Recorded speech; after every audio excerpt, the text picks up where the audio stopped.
एक एवरेज भी निकालेंगे और आपके सामने रखेंगे वो पिक्चर जो अलग अलग एजेंसीज द्वारा किए गए इन एग्जिट पोल से सामने आ रही है, और इसीलिए हम इसको कह रहे हैं महा एग्जिट पोल। और अभी तक जो नतीजे हमारे सामने आ रहे हैं उस पर चर्चा करने के लिए मेरे वरिष्ठ सहयोगी हमारे साथ हैं। हमारे साथ धीरेन्द्र पुंडीर जी हैं और मेरे साथ कपिल शर्मा हैं, और दोनों जो हैं अपना अपना आकलन जो है नतीजों पर, जो एग्जिट पोल्स आ रहे हैं, क्या वो एग्जिट पोल इनको लग रहे हैं या उसमें कुछ फेरबदल लग रहा है, इस पर चर्चा करने के लिए पहले आपको बता दूं कि अलग अलग जो एजेंसीज हैं उन्होंने किस तरह की तस्वीर दिखाई है।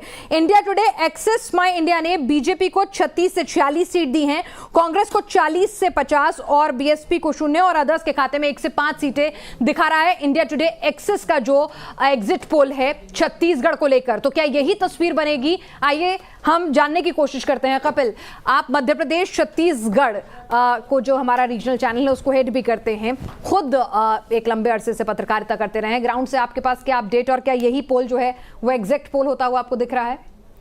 देखिए, छत्तीसगढ़ में जहां तक लग रहा है तो वो ये एग्जिट पोल के जो नतीजे हैं वो करीब करीब एक जैसे भी हैं, और जो ट्रू पिक्चर है जो हमने चुनाव के दौरान देखी थी उसको रिफ्लेक्ट भी कर रहे हैं। क्योंकि देखिए, चुनाव जब अनाउंस हुए थे उसके 4 महीने पहले तक ऐसा लग रहा था कि बीजेपी बहुत पिछड़ी हुई है, लेकिन जैसे ही चुनाव करीब आते गए बीजेपी के जो कोर मुद्दे थे उसने उनको पकड़ा और उनके साथ वो अपने कैंपेन को आगे बढ़ाया, और आखिर में जाकर के जो छत्तीसगढ़ का जो पूरा कैंपेन है वो मोदी की गारंटी पर आ गया। तो बीजेपी ने कैंपेन के दौरान काफ़ी गेन किया। 3-4 ऐसी घटनाएं हुई थी जो बीजेपी के जो मुद्दे हैं, जैसे जो भले हम उसको हिंदू मुस्लिम जो पॉलिटिक्स होती है उससे जोड़ करके देखें, एक युवक भुवनेश्वर साहू की हत्या हुई थी, उसको अमित शाह ने अपनी जितनी भी रैलियां हुई हैं उसकी शुरुआत ही या फिर उसका जो समापन है वो उसी बात से किया कि आपको भुवनेश्वर साहू की मौत का, उसकी हत्या का बदला लेना है। तो छत्तीसगढ़ में बीजेपी ने कैंपेन के दौरान बहुत तेजी से बढ़त बनाई थी, और भूपेश बघेल जो दिख रहे थे, जो अपनी योजनाओं के कारण चर्चा में थे, अपनी कार्यशैली के कारण चर्चा में थे, और सबसे बड़ी बात जो छत्तीसगढ़ प्राइड को उन्होंने आगे रख करके पूरा अपना 5 साल का कार्यकाल गुजारा, उसको लेकर के आगे दिख रहे थे, वो आखिरी में आकर के फंस गए। क्योंकि इस कैंपेन के आखिरी दौर में जब वोटिंग होनी थी उसके ठीक 3-4 दिन पहले भ्रष्टाचार के गंभीर आरोप बीजेपी ने लगाए और एक सेंटिमेंट बनाने की कोशिश वहां पर हुई। जी, धीरेन्द्र जी हमारे उत्तर प्रदेश और उत्तराखंड चैनल को लीड करते हैं, और साथ ही साथ हम आपको बता दें कि एक लंबे अरसे से ग्राउंड पर जाकर पत्रकारिता का उनका अनुभव रहा है। धीरेन्द्र जी, ग्राउंड जीरो से आपके पास जो आपके तमाम रिसोर्सेज हैं, क्या अंदेशा दे रहे हैं? क्योंकि छत्तीसगढ़ में कांटे की टक्कर दिखा रहे हैं, जबकि एक वक्त पर यह लड़ाई ऐसा लग रहा था कि क्लियर कट भूपेश बघेल जो हैं वो आगे चल रहे हैं। देखिए, ये कुछ दिन पहले ये तय हो गया था कि कहीं से अगर चौंकाने वाली, हालांकि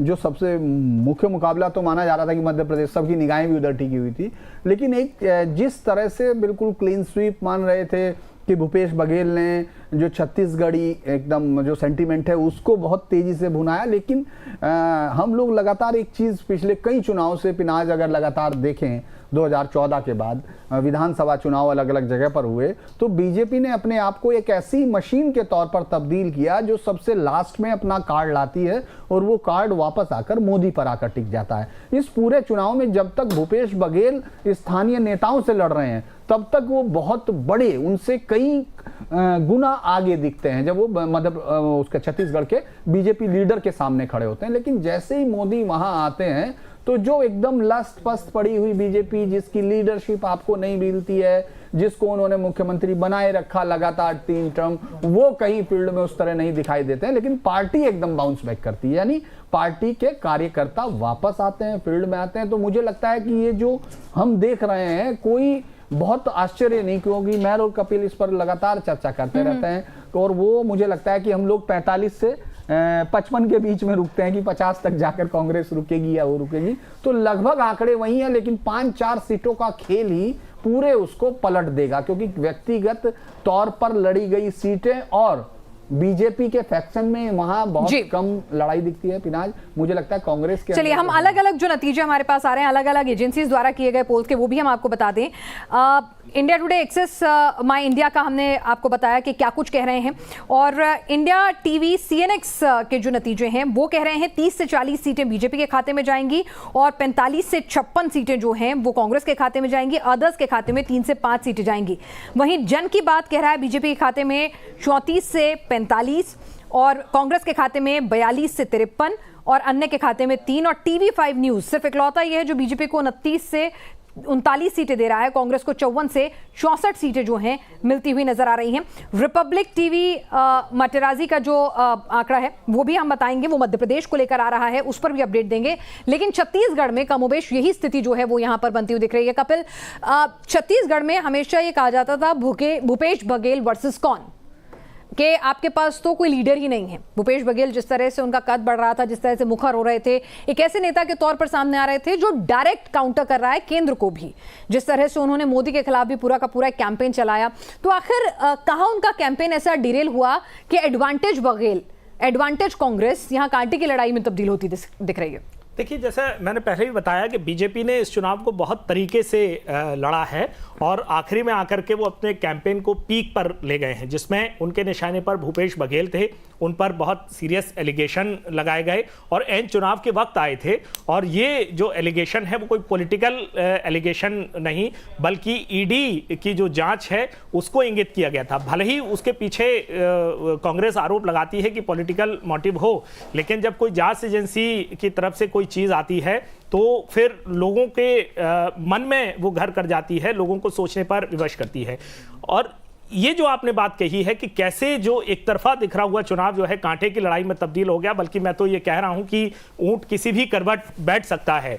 जो स्थितियां परिस्थितियां दिखाई दे रही हैं और जो चुनाव के बाद का जो फीडबैक आया है उसके हिसाब से आप देखिए, भूपेश बघेल तो बहुत फ्रंट में रहे, वो बहुत प्रोमिनेंटली सरकार चलाते रहे। हाईकमान ने भी उनको तवज्जो दी इस लिहाज से कि उनको असम का चुनाव प्रभारी बनाया गया, वो यूपी में चुनावी कमान संभाली, हिमाचल में चुनावी कमान संभाली। तो एक फाइनेंस की जो या सपोर्ट की एक बात आती है चुनावी राजनीति में, वो भूपेश बघेल को जरूर मिला। लेकिन पिनाज यहाँ पर एक और चीज है कि भूपेश बघेल जो आंतरिक कलह है उससे भी जूझते रहे। आपको ध्यान होगा जब 2018 में बहुत थंपिंग मेजॉरिटी के साथ कांग्रेस की सरकार आई थी, तो ये एक चीज सामने आई थी कि 2.5 साल मुख्यमंत्री का फॉर्मूला है, जिसमें टीएस सिंहदेव और भूपेश बघेल जो है वो दो चेहरे सामने थे।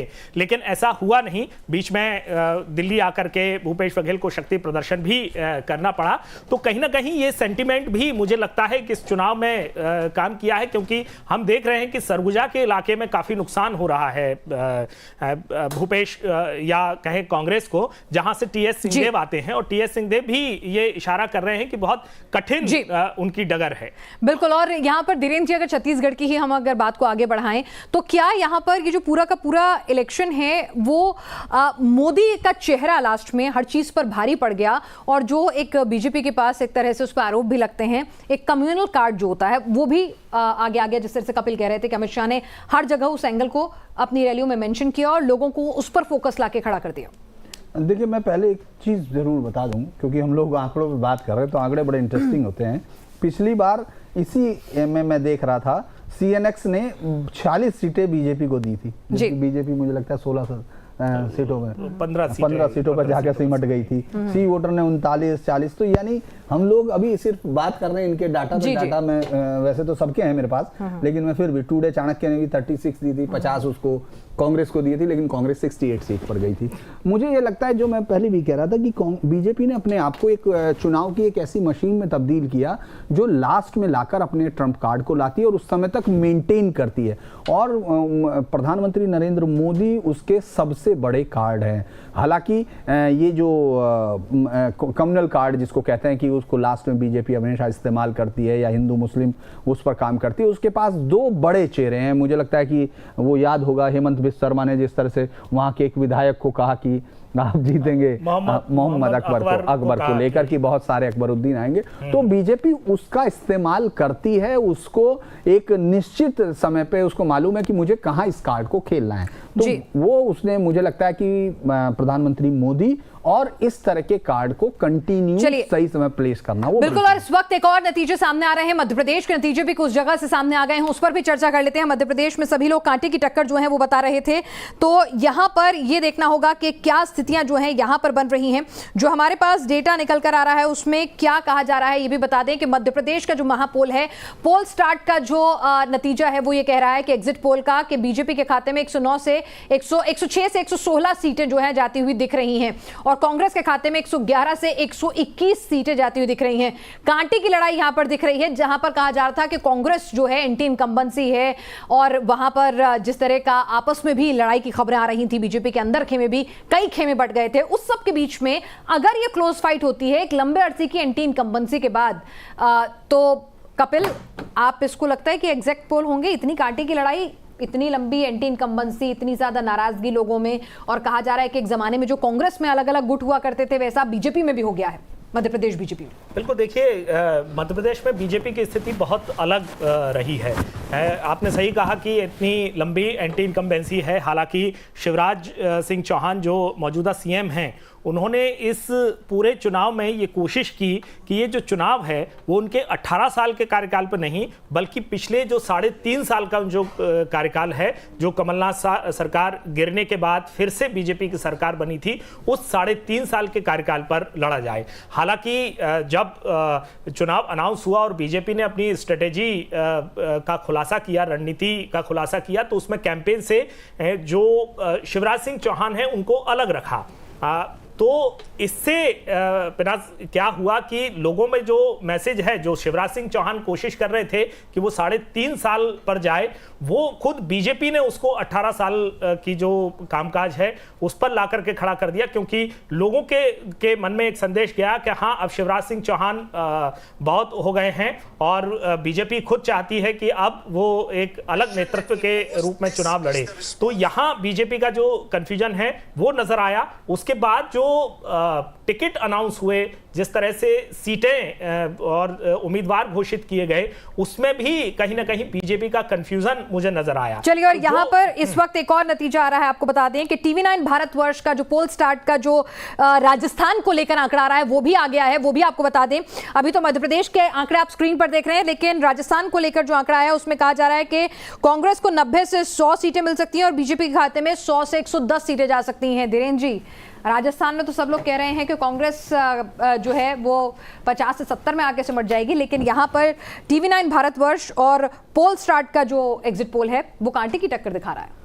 मुझे लगता है कि कांटे की टक्कर वहाँ इतिहास नहीं बताता है। जब भी वहाँ बीजेपी आती है और कांग्रेस सत्ता खोती है तो 50, 40, 60 के सीटों के अंतर पर आती है। अगर आप उसको 1980 से देखते थे चुनाव में, आपको दिखेगा कि जब बीजेपी आती है तो वो थम्पिंग मेजोरिटी के साथ आती है। कांग्रेस वहाँ लगभग तभी कुछ सीटों को जीत कर लगातार आती है। तो मुझे लगता है कि बीजेपी को लगभग 110 से 115 नवंबर के शुरुआती दिन में लग रहा था। जब मैं 100 देख रहा था तो उस समय लग रहा था 110, लेकिन अगर बीजेपी आती है और हम लोग इस आंकड़ों पर देखते हैं तो ये ईटीजी का एक और आ गया है जी, 56 से 72 बीजेपी, कांग्रेस को 108 से 128 और अदर्स के खाते में 13 से 21। कपिल, मैं इसमें वही जोड़ना चाहता था कि धीरेन्द्र जी जो कह रहे हैं कि पहले भी जब सरकार बदलती है तो बहुत थम्पिंग मेजॉरिटी के साथ जो है बीजेपी आती है, ये बात सही है। लेकिन इस बार जो चुनाव की परिस्थितियां थी, आपने देखा होगा वसुंधरा राजे सिंधिया जो बीजेपी की एक बड़ी लीडर हैं राजस्थान में, और अब तक पिछले 2-3 चुनाव उन्हीं के नेतृत्व में लड़े गए हैं, और इस बार उनकी नाराजगी थी या उनको दरकिनार करने की जो बातें थी वो सामने थी, जो दिखाई भी दे रही थी। और दूसरी तरफ भले ही कांग्रेस में इंटरनल बहुत बड़ी लड़ाई थी, सचिन पायलट वर्सेस अशोक गहलोत जो हैं वो पूरे 5 साल वहां पर होता रहा, लेकिन आखिरी में आकर के कांग्रेस जो है वो एकजुट नजर आ रही थी। सचिन पायलट बहुत मेहनत कर रहे थे भले ही वो डिफरेंसेस थे बयानों में भी दिख रहा था, लेकिन वो अपने एरिया में मेहनत कर रहे थे। अशोक गहलोत की जो स्कीम्स हैं उनकी बहुत ज्यादा चर्चा थी, और बीजेपी जो है वो अंदरूनी कलह में उलझी हुई थी। क्या आपको लगता है कपिल, कांटे का टक्कर जो TV9 का जो पोल है, वो जो कह रहा है पोलस्ट्रैट और TV9 का एग्जिट पोल, वैसा लग रहा है, या फिर आप टाइम्स ग्रुप के और जो पोल है उससे आप राय इत्तेफाक रखते हैं? जन की बात भी यही कह रहा है, टाइम्स नाउ, ETG भी यही कह रहा है, 100 से 122 बीजेपी, वहां 108 से 128 का आंकड़ा है, और कांग्रेस वही 60 से 70 के ब्रैकेट में। तो आप लोग कौन से एग्जिट पोल से ज्यादा इत्तेफाक रखते हैं? नहीं, मेरा मानना है कि अगर बीजेपी वहां, मतलब चूंकि लग रहा है जैसे देखते हैं, तो बीजेपी वहां 130 सीटों से ऊपर ही रहेगी, ऐसा लगता है। क्योंकि बीजेपी वहां जब भी आई है वो शिफ्ट है, पिछले कम से कम 5-7 इलेक्शन इसी तरह हुए हैं, और जिस डिवीजन की हम चर्चा कर रहे हैं वो डिवीजन जब यहाँ तक कि खुद उन अलवर या इस तरह की बेल्ट है जो गुजर बेल्ट है, जहाँ सचिन पायलट बहुत ताकतवर लीडर थे, वहाँ जब भी वो गए तो आप वहाँ देखेंगे सभाओं में बातचीत में ये भी हुआ कि हमको सबक सिखाना है कांग्रेस को। वो उनके कहने पे भी उनके वोटर्स नहीं मान रहे थे।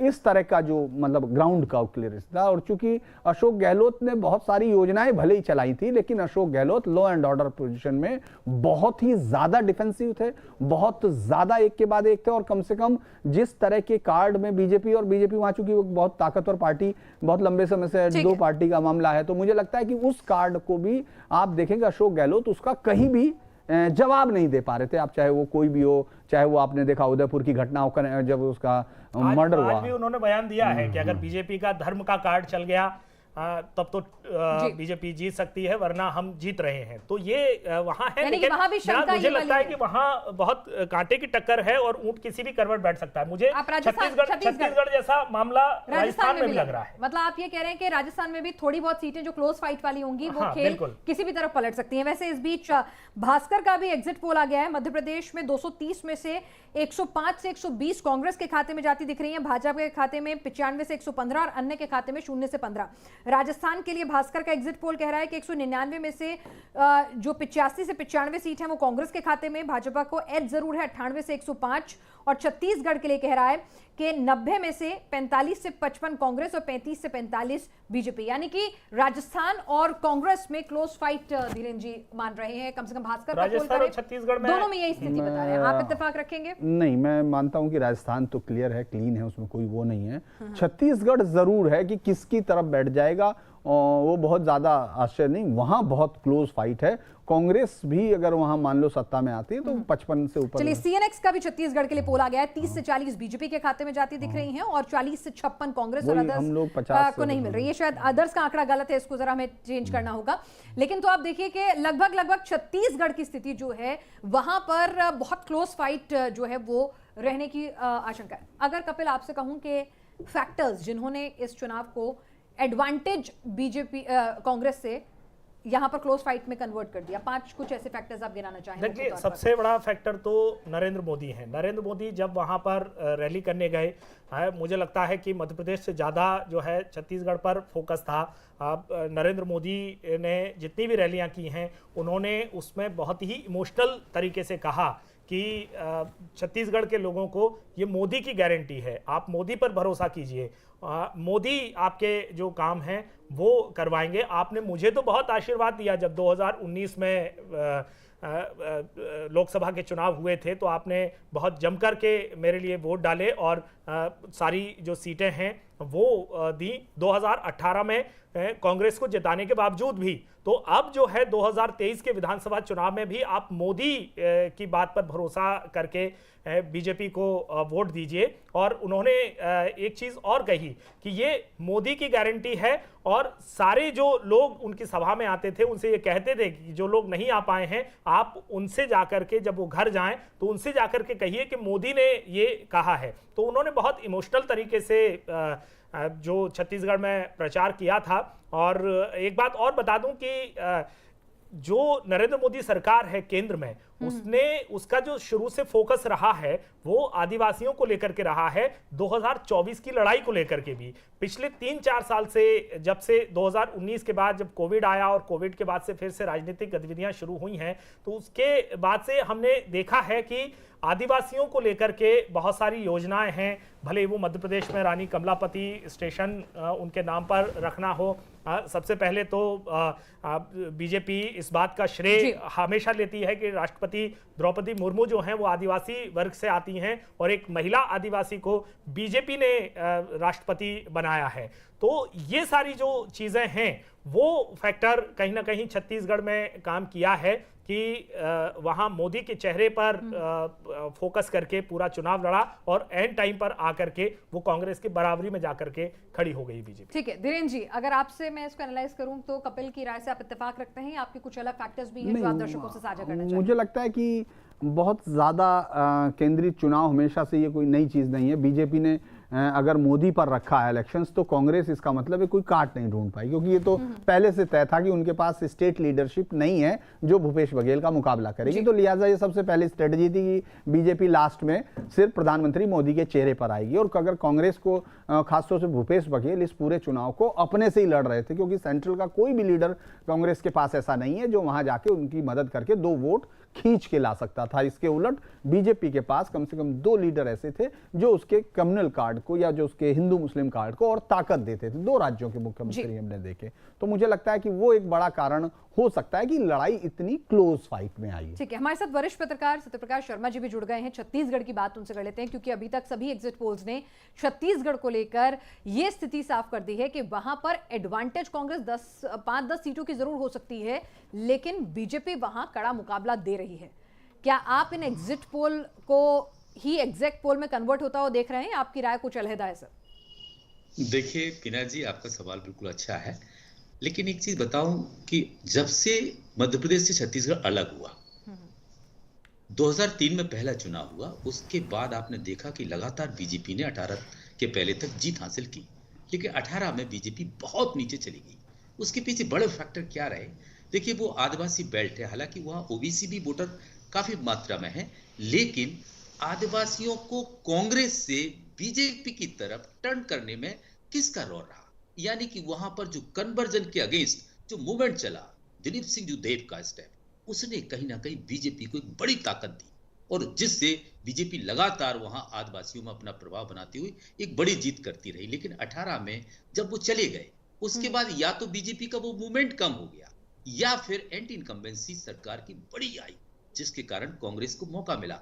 अब चूंकि देखो ये कहा जा सकता है कि जो आपके एग्जिट पोल हैं ये एग्जैक्ट तो नहीं है, 10% प्लस माइनस तो होना लाजमी है, लेकिन ये भी तय है कि कहीं ना कहीं सरकार जब रहती है, भले ही कितने अच्छे स्टेप कांग्रेस ने उठाए हों, लेकिन कुछ एंटी इनकम्बेंसी भी आती है। साथ ही प्रधानमंत्री मोदी का भ्रष्टाचार पर अटैक, अमित शाह की ऑर्गेनाइजेशन को लेकर बड़ी स्ट्रैटेजी, इसका प्रभाव और कोई सीएम फेस ना होना, जिससे कलेक्टिव लीडरशिप का मैसेज देना, यानी कि वर्कर्स को, कैडर्स को मोबिलाइज करना, लगातार वहां मीटिंग कंडक्ट करना, ये कहीं ना कहीं बड़े कारण हो सकते हैं, जिससे ये शुरू से ही लग रहा था कि कांग्रेस की जो पहले जीत थी मतलब 2018 में, वो तो कहीं ना कहीं इस बार नहीं रहने वाली है।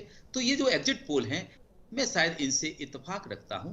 लगता है इससे थोड़ा बहुत आगे पीछे हो सकता है कि बीजेपी की कुछ सीट्स बढ़ जाएं, जिसके कारण कांग्रेस कहीं ना कहीं मुश्किल में फंस सकती है। लेकिन ये तय है कि जो एग्जिट पोल कहते हैं, मेरा रुख कहीं ना कहीं इन एग्जिट पोल के साथ ही जाता दिखता है कि कांग्रेस वहां सरकार बनाती हुई नजर आ रही है। तो यानी एडवांटेज जो यहाँ पर कांग्रेस दिख रही है, ये कह रहे हैं कि ऐसा भी हो सकता है एडवांटेज बीजेपी भी कन्वर्ट हो सकती है, जो क्लोज फाइट समेत नजर आ रही है। एक बड़ी इंटरेस्टिंग चीज है मुझे लगता है फिनाज कि हम लोग अभी देख नहीं रहे कि अजीत जोगी की पार्टी को पिछली बार लगभग 7.5% कपिल वोट मिला था और वो पार्टी इस बार बिल्कुल निष्प्रभावी दिख रही है। तो उसका वोटर किसके साथ सर्ज मतलब अटैच होगा, ये बहुत सारी सीटों पर फैसला कर देगा और ये बहुत ही महीन लड़ाई है। बहुत आसान नहीं है, क्योंकि अजीत जोगी का वोटर बहुत सेलेक्टेड और कांग्रेस से टूट के आया हुआ वोटर था, जो कांग्रेस से बेसिक टूट करके आया हुआ और था। बहुत चूंकि अजीत जोगी कांग्रेस से टूटे थे, हाँ, उन्होंने अलग इसीलिए। पार्टी बनाई, वो मजबूर हुए थे भूपेश बघेल की वजह से। जी जी, तो ये भी एक बहुत, मैं यही कह रहा हूं कि बहुत सारी बड़ा चीजें फैक्टर है। हैं। ये बहुत इंटरेस्टिंग होगा, इस पूरी लड़ाई में हम गौर नहीं करें, क्योंकि पिछली बार और इसके 8% अलावा वोट कम हुआ। बीएसपी और गोंडवाना गणतंत्र पार्टी का गठबंधन भी है। वो भी कुछ ना कुछ डेंट या वोट पिछली बार 8% कम हुआ था अगर हम वोट करते हैं। बीजेपी को 33% वोट मिला था और कांग्रेस 43 पे चली गई थी, तो वो 8% कम हुआ था बीजेपी का। तो ये कहां वो वोटर अजीत जोगी के पास पहुंचा था या कहां गया था, और वो वोटर कहां जाएगा? मुझे लगता है कि पिछली बार जब हम ये विश्लेषण करते हैं तो 2018 के चुनाव नतीजों को ना देखते हुए उसके पहले वाले जो नतीजे हैं 13 है, 8 है, 3 है, 3 का भी नहीं, क्योंकि 3 में सरकार बना था, थी। स्टेट बना तो था। ये जो दोनों नतीजे हैं 2008 और 13, इनको देखना चाहिए, क्योंकि 2018 में जो वोट पड़ा था वो रमन सिंह के खिलाफ नाराजगी का वोट था। वो जिस तरह का मैंडेट भूपेश बघेल को मिला था या कांग्रेस को मिला था, वो बता रहा था कि जनता बहुत नाराज है, बहुत परेशान है, और वो इस सरकार से ऊब चुकी थी, इसलिए उसने वोट किया था और बहुत ही थंपिंग मेजॉरिटी के साथ वो कांग्रेस को वहां पर लेकर के आई थी। बिल्कुल, चलिए तो आगे बढ़ते हैं, छत्तीसगढ़ से आगे रुख कर लेते हैं। छत्तीसगढ़ पे हमने एक पूरा एनालिसिस ले लिया है, अब मध्य प्रदेश की बात कर लेते हैं। मध्य प्रदेश में इतने सालों की एंटी इनकम्बेंसी, और इस बार जिस तरह से शुरुआत में लग रहा था कि बीजेपी जो है क्लैरिटी नहीं है कि शिवराज के साथ है, शिवराज के अलहदा है, ज्योतिरादित्य सिंधिया का गुट है, उसके अलावा अपने तमाम बड़े नेताओं को मैदान में उतारना है, तो बहुत सारी चीजें थी। और नेताओं के जो बयान थे, पहली बार ऐसा लग रहा था कि जो पार्टी अनुशासन, डिसिप्लिन के लिए जानी जाती है, वहां पर कुछ ऐसे बयान जरूर निकलकर सामने आ रहे थे जो बता रहे थे कि नेता भी सहज नहीं है। कई केंद्रीय मंत्रियों का अगर वहां पर सांसदों को उतार रहे हैं मध्य प्रदेश के चुनाव में, तो क्या वो बीजेपी को फायदा देता हुआ दिख रहा है? अगर अभी जो मध्य प्रदेश के एग्जिट पोल आ रहे हैं वो तो कम से कम यही इशारा कर रहे हैं कि वहां पर बीजेपी जो कहा जा रहा था कांटे की टक्कर में नहीं है, वो कांटे की टक्कर में आ रही है। और कुछ एग्जिट पोल में कपिल एडवांटेज भी नजर आ रही है। ये पोल स्ट्रैट का सर्वे आप देखिए, कह रहा है एग्जिट पोल 106 से 116 बीजेपी के खाते में, 111 से 121, यानी कि सरकार तो बीजेपी भी बना सकती है। बिल्कुल, जो एग्जिट पोल आ रहे हैं उनके नतीजे तो यही बता रहे हैं, और इसमें मुझे लगता है पिनाज की जो कैंपेन के दौरान बीजेपी ने गेन किया है, भले ही वो उसका मैंने एक टर्म अक्सर यूज करता हूं जो बीजेपी की रणनीति है कि बीजेपी ने इस बार मध्य प्रदेश के इलेक्शन को इलेक्शन ऑफ कंफ्यूजन बनाया था। उसकी वजह शायद मुझे ये लगती है, अब जो एग्जिट पोल के नतीजे में देख रहा हूं उनको देखते हुए, कि बहुत नाराजगी थी, मतलब जमीन पर दिख रही थी, बहुत सारे मुद्दे हैं इसको लेकर के, और शिवराज के जो मंत्री हैं, जो विधायक हैं, उनके खिलाफ, शिवराज के खिलाफ भले ही ना हो एंटी इनकम्बेंसी, लेकिन जो विधायक थे, मंत्री थे, उनके खिलाफ जरूर नाराजगी दिख रही थी, और वो हमने कैंपेन के दौरान भी देखा। और इसीलिए जब बीजेपी ने रणनीति बनाई तो शायद उसको इलेक्शन ऑफ कंफ्यूजन मैं उस नतीजे पर पहुंचा हूं, क्योंकि देखिए, आप पहले बीजेपी का केंद्रीय नेतृत्व आता है, पूरा जो कैंपेन का केंद्र है उससे शिवराज को किनारे करता है। इससे वो ये संदेश देने की कोशिश करता है कि देखिए, ठीक है, आपकी 18 साल मुख्यमंत्री हैं, उनसे कोई नाराजगी है तो हम इनको साइड में रख रहे हैं, आप जो है मोदी के मन में एमपी और एमपी के मन में मोदी, ये देख करके वोट कीजिए। और इसी का जो हमने रिफ्लेक्शन है वो बीजेपी की शुरुआत की 2 लिस्ट में देखा। जो पहली लिस्ट 39 लोगों की आई थी, जिसमें बीजेपी ने उन सीटों पर अपने उम्मीदवार चुनाव से 3 महीने पहले उतार दिए जहां पर वो 2 से 3 चुनाव हार रही थी। इसके बाद जो लिस्ट आई थी उसमें उसने बड़े बड़े दिग्गजों को चुनाव में उतार दिया, जो सांसद हैं, जो केंद्रीय मंत्री हैं, कैलाश विजयवर्गीय हैं, नरेंद्र सिंह तोमर हैं, उन सबको मैदान में उतार दिया। उससे उसने ये संदेश देने की कोशिश की कि भले ही एंटी इनकम्बेंसी या सरकार की हालत खराब होने की जो फीलिंग्स हैं वो आ रही हैं, लेकिन बीजेपी ने इस चुनाव को छोड़ा नहीं है। बीजेपी बहुत एग्रेसिव तरीके से, बहुत आक्रामक तरीके से चुनाव लड़ रही है। लेकिन फिर इसके बाद जो आखिरी की 2 लिस्ट आई हैं उसमें आप फिर से सारे जो मंत्री हैं, आपके 33 मंत्री से उसमें से 28 मंत्रियों को आपने चुनाव में उतार दिया। जो आपके 127 विधायक थे उनमें से सिर्फ 25 या 27 जो विधायक हैं उनके आप टिकट काट पाए, बाकी सारे रिपीट कर दिए। तो जब एंटी इनकम्बेंसी होती है तो अक्सर पार्टियां ऐसा नहीं करती हैं। छत्तीसगढ़ में कांग्रेस ने अपने 22 विधायकों के टिकट काटे, लेकिन यहां परसेंटेज में देखें तो 20-22% ही बीजेपी टिकट काट पाई, और ये शायद जो बीजेपी के अंदर जो खींचतान चल रही थी उसका नतीजा था। लेकिन लाडली बहना जो शिवराज की स्कीम थी, और एंड टाइम पर मैं आपको बता दूं कि मध्य प्रदेश में 17 नवंबर को वोटिंग थी और 4 नवंबर को पहली बार प्रधानमंत्री रतलाम की रैली में जो है वो शिवराज सिंह चौहान, उनकी योजना, उनकी मामा की छवि, इसका जिक्र करते हैं, और एक बार फिर शिवराज सिंह चौहान जो प्रचार है या जो कैंपेन है उसके केंद्र बिंदु में लौट आते हैं। तो ये जो इलेक्शन ऑफ कंफ्यूजन है, शायद एक मैं आपको बहुत इंटरेस्टिंग चीज दिखाऊं। जब इलेक्शन के पहले लोग कहते थे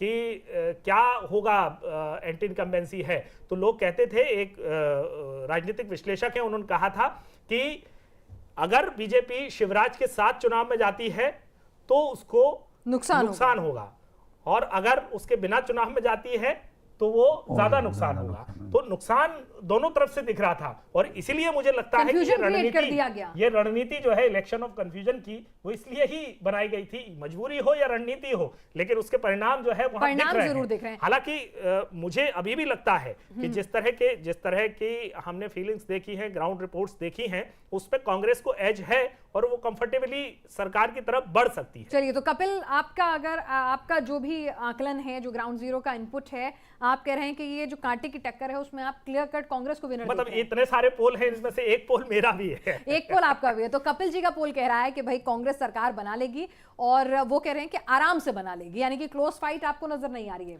आपका अगर मैं कहूं कि एवरेज कितना देंगे?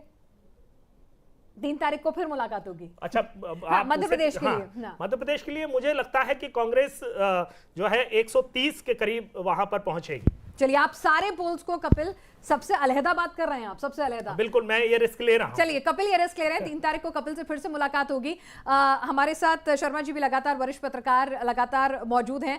सर, आपका क्या कहना है? एग्जिट पोल तो कह रहे हैं, चाहे वो पोल स्ट्रैट का हो, भास्कर का हो, या फिर हम सी वोटर का कहें, सब जगह का यही कह रहा है कि क्लोज फाइट है, दोनों में से कोई भी सरकार बना सकता है। कपिल, हमारे जो हमारे मध्य प्रदेश छत्तीसगढ़ चैनल के हेड हैं, वो जरूर इससे इत्तेफाक नहीं रखते। आपकी क्या राय है? आई नो कपिल जी, क्योंकि ये हमारे साथ कई डिबेट्स में बैठते हैं जो मध्य प्रदेश या छत्तीसगढ़ के इश्यूज होते हैं। देखिए, मैं कपिल के साथ बहुत कुछ जाता हुआ दिखता हूं, लेकिन कुछ चीजें सामने आई हैं, उनसे जो लास्ट मोमेंट पे इलेक्शन ने जो टर्न लिया है, थोड़ा उसका मैं जिक्र करता हूं। देखिए, मध्य प्रदेश में, पर्टिकुलरली मध्य प्रदेश, छत्तीसगढ़ और राजस्थान में सीएम फेस ना लाना बीजेपी, यानी डिकेड्स लॉन्ग उसने अपने ट्रेडिशन को तोड़ा। उसके पीछे क्या कारण? 2024 के जनरल इलेक्शन से पहले जो 5 राज्यों के इलेक्शंस हैं, उसमें हिंदी लैंड्स में आपने 2019 में जो इलेक्शन रिजल्ट देखे थे, उसमें बीजेपी ने इन 3 राज्यों में जबरदस्त जीत हासिल की। यानी कि अगर कहीं सेंट्रल लीडरशिप यहां थोड़ा सा ढीला पड़ती तो कुछ महीने बाद यहां जनरल इलेक्शंस हैं, ऐसे में इन राज्यों से वो जो लीड मिलती थी, क्या वो अब अगले इलेक्शंस में मिलेगी? कहीं ना कहीं इसको परखने के लिए और इन राज्यों पर जीत दर्ज करने के लिए, क्योंकि आपको पता है कि 2 राज्य में बीजेपी की सरकार नहीं थी, केवल मध्य प्रदेश में ही सरकार थी। इसलिए एक कारण। दूसरा एक कारण, 2020 में भारतीय जनता पार्टी ने मध्य प्रदेश में ज्योतिरादित्य सिंधिया के साथ सरकार तो बना ली, लेकिन जो बीजेपी ने कभी भी मध्य प्रदेश के इतिहास में नहीं देखा, चाहे वो जनसंघ हो या बीजेपी हो, कि यहां पर डिससैटिस्फैक्शन अमंग द लीडर्स और कैडर्स, वो कभी नहीं दिखा जी। लेकिन वो इसके बाद दिखना शुरू हुआ, यानी ओल्ड कैडर्स दूर चला गया पार्टी से। भले ही वो दूसरी पार्टी की तरफ नहीं गया, लेकिन पार्टी की इवेंट्स में या किसी मीटिंग्स में उसने दूरी बनाई। ये कहीं ना कहीं भारतीय जनता पार्टी के लिए चिंता का विषय बना, और इसके कारण कई नए लीडर भी उभरे, जैसे कि आपने देखा नरोत्तम मिश्रा, कैलाश विजयवर्गीय, नरेंद्र तोमर, प्रहलाद पटेल, यानी कि शिवराज सिंह के सामने इतने सारे फेस और आ गए। ऐसे में बीजेपी की सेंट्रल लीडरशिप इस बात से चिंतित हुई कि अगर किसी एक को सीएम फेस बनाया तो हो सकता है कि दूसरे लोग नाराज ना हो जाएं, इसलिए कलेक्टिव लीडरशिप का ये फंडा चलाया। लेकिन मैं कपिल जी की एक बात से बहुत इत्तेफाक रखता हूं कि देखिए, मैंने शुरू से देखा कि जब से अमित शाह ने मध्य प्रदेश में विजिट करना शुरू किया है इलेक्शन से, आचार संहिता के पहले, हालांकि उसने कुछ टिकट भी डिक्लेयर किए, लेकिन कभी भी स्टेट गवर्नमेंट की कोई भी स्कीम, इवन जो मास्टर स्ट्रोक मानी जा रही थी लाडली बहना योजना, उसको आगे तक किसी ने नाम नहीं लिया। इवन कई बार तो ऐसी पब्लिक मीटिंग हुई इलेक्शंस की रैली में कि प्रधानमंत्री मोदी ने शिवराज जी का भी नाम नहीं लिया। लेकिन जो रतलाम की रैली है, यानी कि वो 7 दिन पहले, यानी पोल एंड होने के, सॉरी कैंपेन एंड होने के 7 दिन पहले से उनके कहीं ना कहीं एक फीडबैक गया चैनल के माध्यम से, जो एक्सपर्ट्स हैं मध्य प्रदेश की राजनीति को समझते हैं, उनके द्वारा उनको सुनने के बाद कहीं की सेंट्रल लीडरशिप ने अपनी स्ट्रेटजी बदली और शिवराज जी की वो मास्टर स्ट्रोक, जिसको कहीं ना कहीं ये माना जा रहा था कि अगर भारतीय जनता पार्टी की नैया कोई पार लगा सकता है तो वो लाडली बहना योजना ही लगा सकती। इसलिए आपने देखा होगा कि लास्ट डे जिस दिन पोल था 17 नवंबर को सुबह प्रधानमंत्री मोदी ने एक ट्वीट किया, जिसमें उन्होंने कहीं ना कहीं जो वुमेन एम्पावरमेंट के स्टेप शिवराज सिंह चौहान द्वारा लिए गए उनको हाईलाइट करते हुए उसको जारी रखने के लिए उन्होंने वोट मांगे। तो ये कहने का तात्पर्य है कि लास्ट मूवमेंट पे जो कंफ्यूजन की बात चल रही थी कि वो सेंट्रल लीडरशिप शिवराज की तरफ लौटी। ये तो तय है कि शिवराज सिंह चौहान एक ऐसा चेहरा है मध्य प्रदेश में बीजेपी के पास जो सबसे ज्यादा पब्लिक कनेक्टिविटी रखते हैं और जो इतना सरल प्लेटफॉर्म अगर किसी सीएम लेवल पर बना दिया है, उसको पा पाना अब मध्य प्रदेश की राजनीति में किसी भी दल को बहुत कठिन नजर आता है। इसीलिए कहीं ना कहीं उसका फायदा उठाने के लिए इस चीज को लगातार लाडली बहना योजना या पब्लिक वेलफेयर में उनकी जो स्कीम, उनको भी साथ साथ कहा गया। हालांकि फोकस सेंट्रल स्कीम पर रहा, आवास योजना, प्रधानमंत्री आवास योजना हो, जो सड़क से रिलेटेड योजना हो या फिर वो जल जीवन मिशन हो, इनको बहुत फोकस किया गया। कहने का तात्पर्य यह है कि जो कपिल जी कह रहे हैं, मुझे लगता है कि 130 भले ही कांग्रेस ना पहुंच पाए, लेकिन ये तो दिखता है कि कांग्रेस जो मेजॉरिटी मार्क है उसको तो कहीं ना कहीं 7, 8 या 10 सीट से आगे बढ़ती हुई मुझे भी दिख रही है। मेजॉरिटी मार्क जो है, यानी कि बहुमत के आंकड़े से 7 से 10 सीटें ज्यादा लेगी, तो क्या सरकार बनाने के लिए उतना काफी होगा धीरेन्द्र जी? क्योंकि आपको पता है कि मध्य प्रदेश में अगर कांटे की टक्कर होती है, इस तरह की स्थितियां होती हैं, तो फिर नतीजे जो हम देख रहे हैं कुछ भी हो सकते हैं। देखिए, जिस तरह से पूरे समय में हम लोग ये देख रहे हैं कि एंटी इनकम्बेंसी, क्योंकि बीच में हम लोग ये भूल जाते हैं कि बीच में कमलनाथ शासन कर चुके हैं इस बार मतलब उसके बाद देखा हम लोगों ने, वो समय भी देखा, तो इसलिए एकदम कंप्लीट वो कह पाना तो मुश्किल है। और बीजेपी ने पिछली बार भी वोट परसेंटेज उसका ज़्यादा था, कांग्रेस 40 पॉइंट समथिंग पर थी और वो 41 पॉइंट समथिंग, तो यानी कांग्रेस बीजेपी के पास पिछली बार भी वोट ज़्यादा था। तो कांग्रेस, मध्य प्रदेश एक ऐसा राज्य है जहां बीजेपी का एक निश्चित वोट है ही। कांग्रेस के अंदर जो लड़ाई है, कांग्रेस के अंदर जो है, पिछली बार मुझे लगता है कि ज़्यादा मुश्किल हालात थे बीजेपी के लिए, जब किसान आंदोलन हुआ, फायरिंग हुई, तमाम चीज़ें हुई, उस वक्त के मुकाबले इस बार बीजेपी को अगर कोई नुकसान आपको दिख रहा है तो वरना तो इसको रिपीट करने में कोई दिक्कत नहीं थी, कोई मुझे नहीं लगता कि कोई बहुत ज़्यादा दिक्कत थी। लेकिन इस बार उनके अंदर आपस की फूट इसको इस पोजीशन तक ला पा रही है कि ये यहाँ लड़ाई में होते हुए दिख रहे हैं। अच्छा। मतलब अदरवाइज तो वहाँ इस तरह का कोई, क्योंकि कमलनाथ बहुत बड़े तमाम जो तो ये रिपब्लिक सी मैट्रिक्स भी देखिए कांग्रेस को काफी पीछे धकेल रहा है, बाकी सब ने तो फिर भी एडवांटेज दिए, यहाँ ये तो आप ही की बात से इत्तेफाक रख रहा है। मेरा मानना ये है कि अभी भी वहाँ कांग्रेस, अभी भी इस बार भी कांग्रेस मतलब अपने दम पर इस तरह की नहीं होगी कि बहुत कंफर्टेबल मार्जिन की तरफ जाए। मुझे लगता है 115 से 120 में बीजेपी कहीं वेरी करती है, और उसमें एंटी इनकम्बेंसी से भी ज़्यादा बड़ी चीज़ ये है कि वहाँ एक तो शिवराज सिंह चौहान को लेकर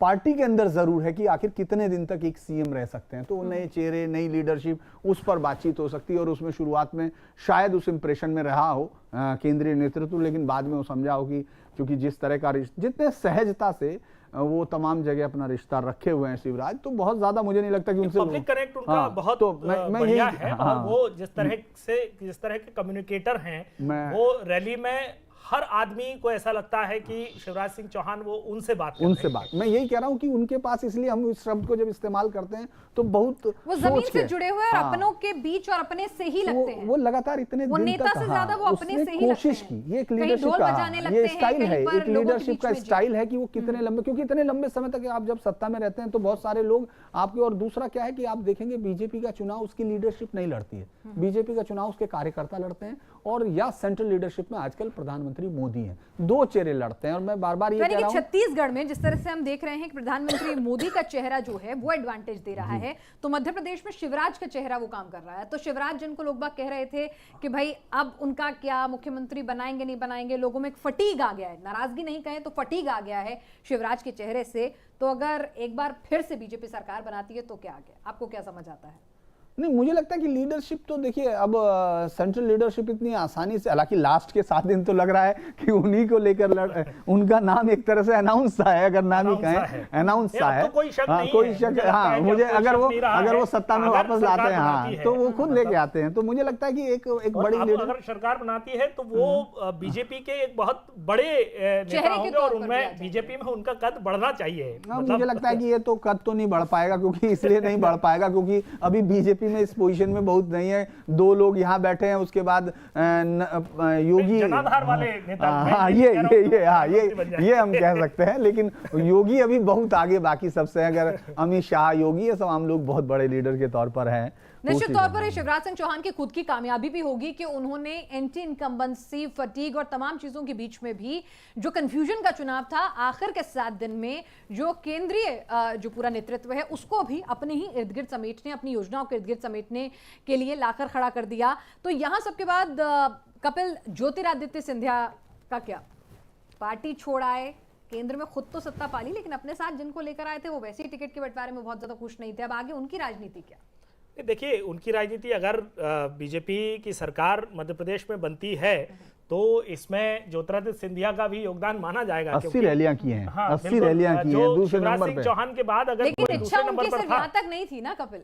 नहीं, देखिए अब आज की परिस्थिति में तो जिस तरह से पूरा चुनाव शिवराज के इर्द गिर्द समेट गया है, तो ऐसी स्थिति में अगर बीजेपी सरकार बनाती है तो इसका पूरा क्रेडिट जो है वो शिवराज सिंह चौहान को दिया जाना चाहिए। और मेरे ख्याल से उनके मुख्यमंत्री बनने में कोई अड़चन नहीं होगी, अगर यही बावजूद इसके, मैं एक लाइन और जोड़ दूं उसमें, बावजूद इसके कि वो केंद्रीय नेतृत्व की पहली पसंद नहीं है। लेकिन जिस तरह से 2020 में जब तख्ता पलट करके सरकार बनाई गई थी तब भी शिवराज सिंह चौहान बने थे, तो आज की परिस्थिति में इलेक्शन जहां जाकर के खड़ा हुआ है वहां पर भी अब सेंट्रल लीडरशिप के पास जीत की स्थिति में कोई चारा नहीं होगा कि वो शिवराज सिंह चौहान को मुख्यमंत्री ना। हमारे साथ वरिष्ठ पत्रकार पीयूष पंत जी भी जुड़ गए हैं। पीयूष जी, मध्य प्रदेश की चर्चा चल रही है, छत्तीसगढ़ पर भी आपकी राय लूंगी। मध्य प्रदेश में ज्यादातर जो एग्जिट पोल हैं वो एक कांटे की टक्कर दिखा रही हैं। दोनों में से कोई भी पार्टी जो है सत्ता के शिखर पर कामयाब हो सकती है, लेकिन कुछ पोल्स जो हैं वो कह रहे हैं कि एडवांटेज बीजेपी भी हो सकता है। आप क्या इन्हीं को 3 दिसंबर को एग्जिट पोल में तब्दील होता हुआ देख रहे हैं, या आपकी राय, आपका जो आकलन है वो इससे इतर है? नहीं, देखिए, ये शुरू से ही लग रहा था कि मध्य प्रदेश में जो है कांटे की टक्कर होगी भारतीय जनता पार्टी और कांग्रेस के बीच में। बहुत से सर्वेक्षण आ रहे थे, उसमें भी ये बात हमको दिखाई दे रही थी। हालांकि कुछ जो सर्वे थे उन्होंने बीजेपी को काफ़ी आगे सीटें दिखा रहे थे, लेकिन देखिए वोट प्रतिशत का जहां तक अगर आप ध्यान रखें, इस बार भी अगर हम देख रहे हैं तो बहुत ज़्यादा अंतर नहीं है, और 2018 में भी बहुत ज़्यादा अंतर नहीं था दोनों पार्टी के बीच में, लेकिन कांग्रेस को सीटें थोड़ी ज़्यादा मिल गई थी वहाँ पे। इस बार भी मुझे लगता है, देखिए, मैं पूरा प्रचार के दौरान भी और तमाम बातचीत में ये कहता था कि मध्य प्रदेश जो है वो भी जो है वहाँ कोई एक क्लियर मैंडेट जैसी स्थिति नहीं बन रही है। जो 2018 में हुई थी 7-8 सीट का अंतर जो है वो दोनों पार्टियों के बीच में हो सकता है, चाहे भाजपा बढ़त ले ले 7-8 की, चाहे तो कांग्रेस ले ले 7-8 की। और ये एग्जिट पोल भी वही होता हुआ दिखाई दे रहे हैं, क्योंकि भारतीय जनता पार्टी का देखिए एक उनका अपना बेस है जो वहाँ पे मध्य प्रदेश में जो है कि बहुत बड़ा जो है कि आरएसएस की वो एक कर्म भूमि है जहाँ आरएसएस का बहुत बड़ी पैठ है वहाँ पे। तो मध्य प्रदेश में भारतीय जनता पार्टी का अपना एक आधार है और वहाँ पे उनका वोट प्रतिशत उसके आसपास बना रहता है उसमें।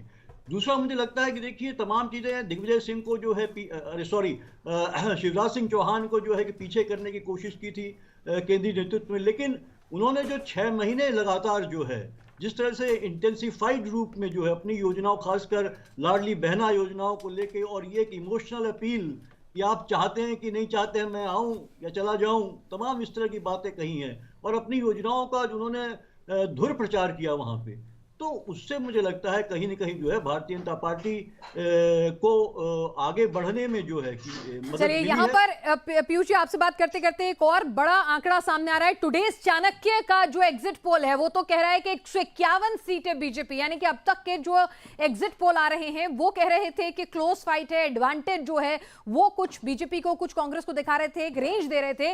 लेकिन टुडेज चाणक्य ने तो बिल्कुल कोई रेंज नहीं देते हुए सीधे सीधे बीजेपी के खाते में 151 और कांग्रेस के खाते में 74 और अन्य के खाते में 5 सीटें दे दी हैं। क्या इससे आप कुछ थोड़ा बहुत भी इत्तेफाक रखते हैं, क्योंकि पहला ही एग्जिट पोल है जो थोड़ा सा बिल्कुल ही अलग इतर तस्वीर दे रहा है, क्लोज फाइट से अलहदा बीजेपी की थंपिंग मेजॉरिटी वाली सरकार मध्य प्रदेश में। देखिए हाँ, ये थोड़ा सरप्राइजिंग लग रहा है, क्योंकि जहां तक जो देखिए एग्जिट पोल जो दिखा रहे हैं और दूसरा जो पहले भी एक अनुमान लग रहा था, हालांकि भारतीय जनता पार्टी ये बीच बीच में इस तरह का दावा कर रही थी कि हमारी तो इतनी सीटें आएंगी, लेकिन मुझे लगता है कि अगर इस एग्जिट पोल पे विश्वास किया जाए और अगर ये सही होता है 3 तारीख को, तो निश्चित रूप से देखिए शिवराज सिंह की योजना के अलावा मुझे लगता है जो केंद्रीय नेतृत्व ने जो है 7 जो वहां पे मंत्रियों वहां सांसदों को उतारा, और उसमें ये हालांकि ये जो फीडबैक मिल रहा था कि उसमें विजय वर्गीय को छोड़ के जो है कि और जो है कि बाकी जो सांसद आए हैं और उनको जो है कि बहुत ज्यादा वहां पे सपोर्ट नहीं मिल रहा है।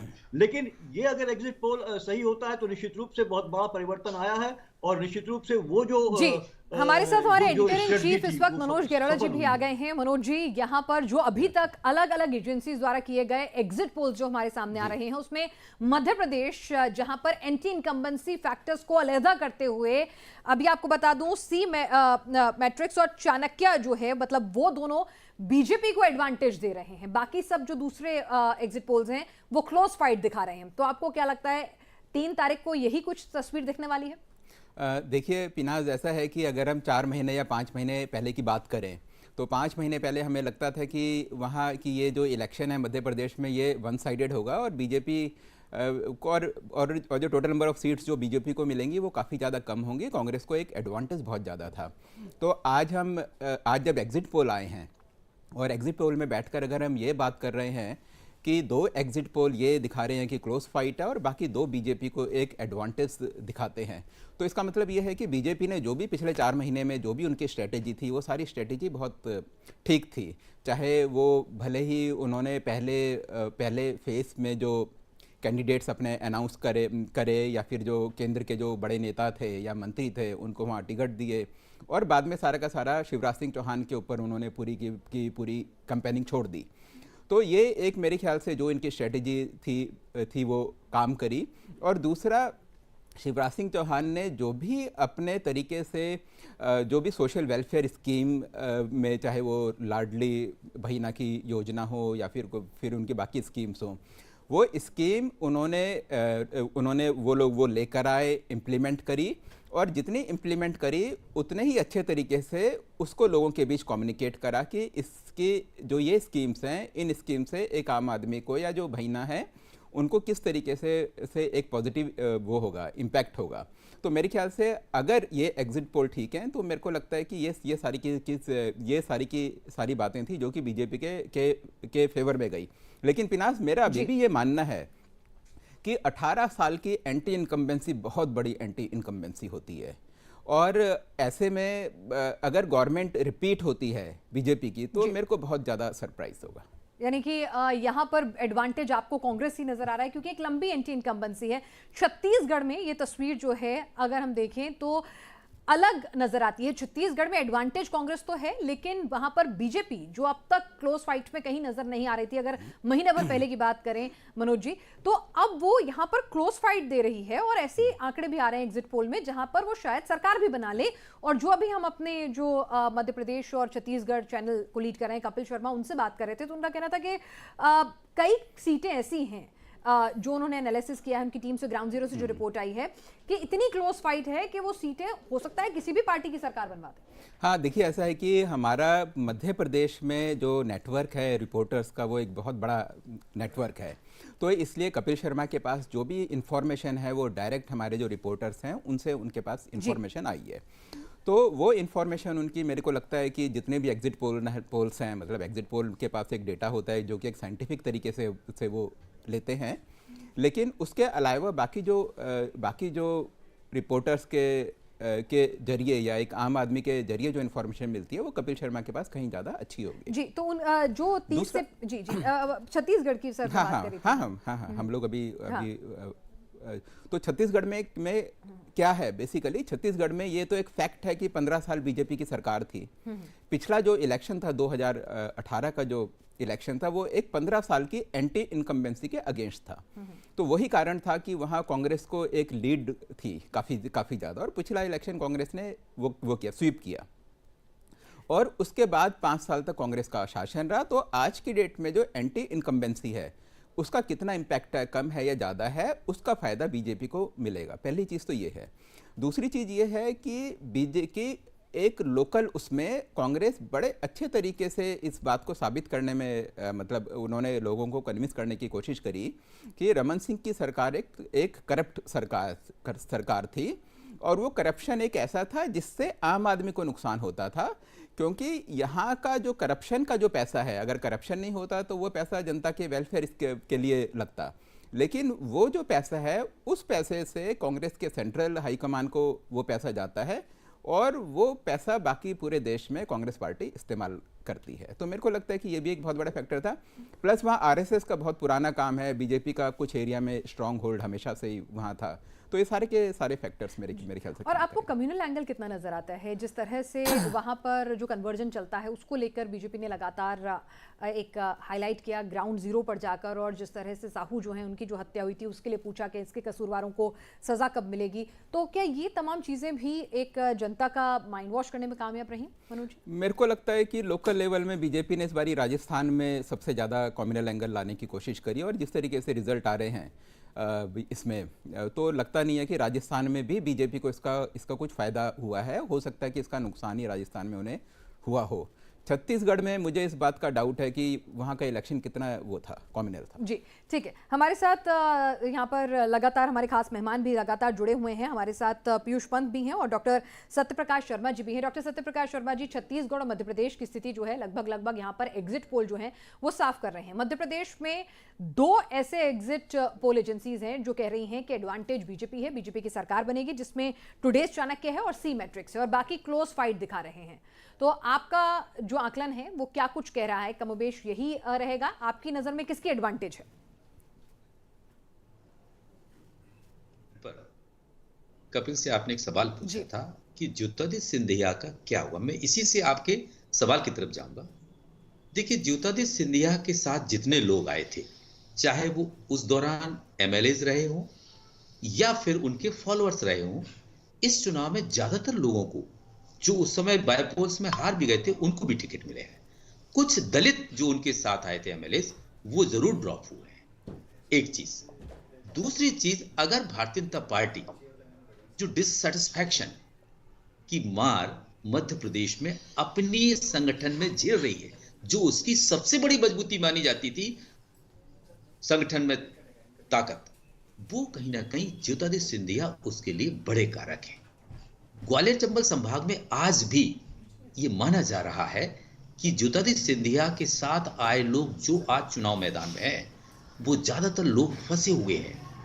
देखिए, 2018 में आप ये कह सकते हैं कि ग्वालियर चंबल संभाग में जिसको सिंधिया का स्ट्रॉन्ग होल्ड माना जाता है, वहां कांग्रेस 26 आउट ऑफ 34 कैसे जीत सकी थी? उसका एक बड़ा कारण 2018 के अप्रैल 2 को एक बड़ा घटनाक्रम उस क्षेत्र में हुआ, जहां पर जो दलित आंदोलन हुआ, यानी कि सुप्रीम कोर्ट का एक ऑर्डर था जिसमें एट्रोसिटीज एक्ट में अमेंडमेंट हुआ था, उसके विरोध में पूरे देश में हालांकि हुआ, लेकिन उस क्षेत्र में 8 लोगों की मौतें हुई, वो जातीय संघर्ष भी बन गया था। उसका इतना बैड इंपैक्ट पड़ा कि भारतीय जनता पार्टी वहां बिल्कुल साफ हो गई। उसके पीछे ज्योतिरादित्य सिंधिया का नाम आगे होना बड़ा कारण नहीं माना जा सकता कि कांग्रेस इसलिए जीती थी। कांग्रेस केवल, बीजेपी एक ऐसी पार्टी है जिसकी जड़ें मध्य प्रदेश में अभी चर्चा हो रही थी कि मध्य प्रदेश से उसकी जड़ें जुड़ी हैं। मैं तो ये कहूंगा मध्य प्रदेश में पर्टिकुलरली ग्वालियर में उसकी जगह जुड़ी है, क्योंकि अटल बिहारी वाजपेयी या ब्रजराज सिंधिया ऐसे लोग इसी क्षेत्र से आते हैं, और जितने भी बीजेपी के थिंक टैंक्स रहे हैं या जनसंघ के रहे हैं, वो अक्सर अपने प्रयोग ग्वालियर में ही करते थे। तो इसलिए ये रीजन बीजेपी का गढ़ हमेशा से माना जाता रहा। लेकिन ज्योतिरादित्य के आने के बाद चाहे बाईपोल्स हुए हों, उनके क्षेत्र में वो खुद कई सीट्स पर हारे, या फिर लोकल बॉडी के इलेक्शन हुए, उसमें पब्लिक ने यहां दिखाया, यानी कि पार्टी नाराज हो गई, पार्टी का वर्कर उनके पार्टी के साथ नहीं गया। आज भी वहां ज्योतिरादित्य सिंधिया और नरेंद्र सिंह तोमर के बीच की लड़ाई साफ साफ कार्यकर्ताओं के बीच में देखी जा सकती। इसलिए मुझे ये लगता है कि भारतीय जनता पार्टी को अगर कोई नुकसान होता है तो वो सिर्फ उस रीजन से ज्योतिरादित्य के कारण हो सकता है। लेकिन एक चीज मैं आपको अच्छी बताऊं, जैसे आप हैं, आप इतना अच्छा गुलाबी जो सूट पहने हैं, ये बहुत सुंदर है, लेकिन रोज रोज आप वही पहनती हैं। ये एक सबसे बड़ा कारण कहीं ना कहीं इस बीजेपी गवर्नमेंट का या शिवराज सिंह चौहान के चेहरे का हो सकता है। हालांकि उन्होंने पब्लिक वेलफेयर में जो आइडिया लाए, लाडली बहना, उसको समझें आप। मध्य प्रदेश में जो महिला वोटर्स है वो 2.72 करोड़ के लगभग है। ऐसे में, और आपने देखा इसका ट्रेंड अगर देखते हैं पिछले 2003, 2008, 13 या 18 में, तो महिलाओं का जो वोटर टर्नआउट है वो काफी अच्छा रहा। पिछले बार 74.04% था, अब की बार ये बढ़ के 76 कुछ आगे बढ़ गया, जबकि लगभग 31 लाख महिला। चलिए, बिल्कुल आप जो बात कर रहे हैं शर्मा जी, वही बात हमारे एजेंट चीफ ने भी कही थी कि कहीं ना कहीं फटीग जो है वो एक बड़ा जो चेहरा है शिवराज सिंह चौहान का, एंटी इनकम्बेंसी और फटीग जो है वो भी एक बड़ा फैक्टर जो है यहां पर साबित हो सकता है।